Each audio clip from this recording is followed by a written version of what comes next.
So we start with the technique for image formation by a plane mirror. How do we get where is the image formed?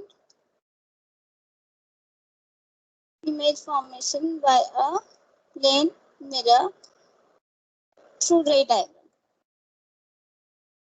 We will find out where is the image going to be formed. So a plane mirror can be drawn like this, right?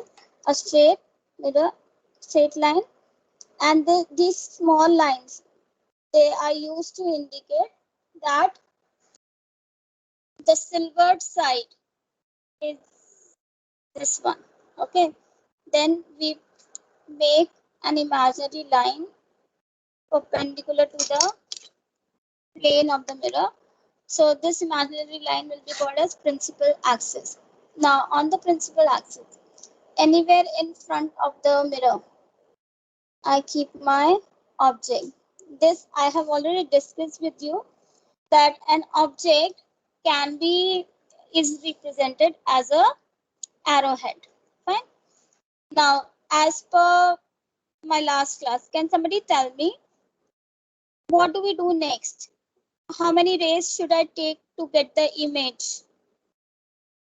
2. Ma'am, two, one the incident ray and second the reflected ray. Yes. No, it is not two in that sense. See, we always image Ma'am, at will least 2 always be rays formed. passes to show the More than image. one. Yes, image will always be formed where the reflected rays meet.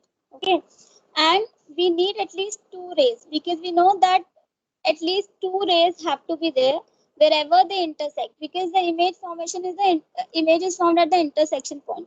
So intersection can be there only if at least two rays are there. So one ray, I'm making it fall perpendicularly onto the mirror. The second ray is falling obliquely on the mirror.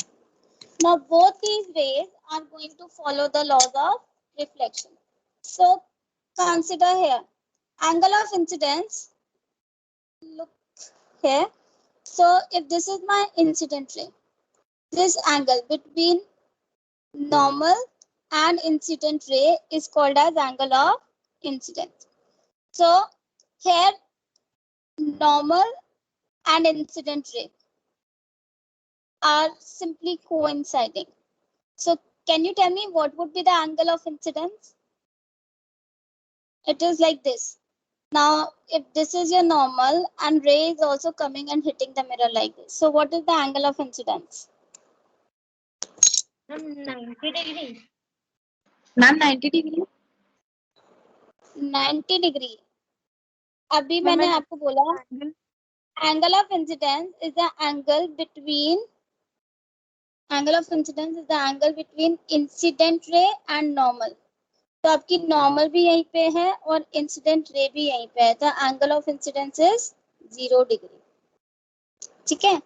So if angle of incidence is 0 degree, angle of reflection would also be 0 degree. So the ray would just hit the mirror and bounce back along the same path it was coming in. So this is my object AB. Now for the second ray, I've measured the angle to be 18 degree. It is the angle between this principal axis and the incident ray. Principal axis इसलिए ले रही हूँ because principal axis is also perpendicular to the surface of the mirror. Otherwise, it is the angle of incidence is always angle between the incident ray and normal. Now to make the reflected ray, what do? Again, I take an angle of 18 degree onto the other side. Fine. So 18 degree onto the other side means somewhere here. I've used a protector to measure the angle. So this is my reflected ray. Now tell me, I told you that image is formed wherever the reflected rays meet.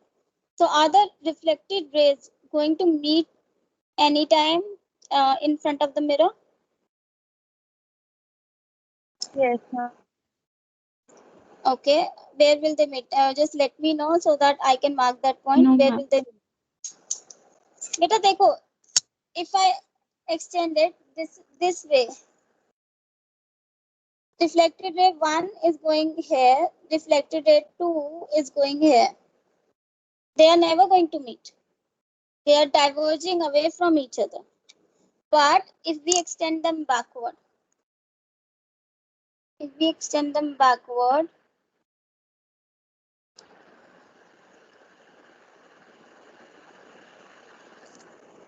they meet at this point. Okay, so this is OA. Let's call this A dash. So this is the point where I will get my image. Now the rays were not meeting each other. We made them meet by extended the rays backward. Okay, such an image in a ray diagram is called as a virtual image. The rays were not meeting, we made them meet. Okay, so in a plane mirror, the image formed is a virtual image. These are some characteristics of the image formed.